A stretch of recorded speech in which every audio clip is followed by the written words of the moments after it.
If you think you need to obsess over your investment account in order to be wealthy, think again. We have lots of wealthy clients and they all have one thing in common. And that is discipline when it comes to how much time that is set aside to focus on their investments. So how much time do you need? Let's take a closer look.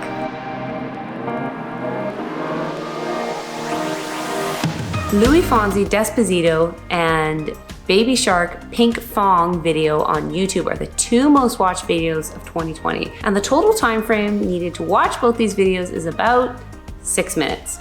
And that's how much time you need to set aside in order to take charge of your wealth and to grow it. Now let's take a closer look at how that works out in a month. For professionals, business owners, entrepreneurs, you're busy, I understand. But getting that discipline to set aside a small amount of time regularly is the key to success.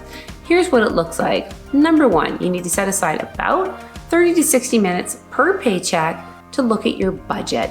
You want to make sure that you're on track and you want to ensure that you're set up those automatic deposits to your investment account. Number two, you want to set aside about an hour monthly to check out your statement, have a general good understanding of where your portfolio is going, put any questions down, write them for your next meeting with your advisor. And number three, on a quarterly basis, you want to set aside half an hour to prepare and then an hour in person with your advisor going over your portfolio and probably annually taking a look at your financial plan. This is the way to be efficient with your time and to make sure that you are on track and in charge and growing your wealth. It's not about obsession, it's about discipline of a small amount of time regularly. I'm Anna Hilberry. I hope this has been helpful for you. Thank you so much for listening.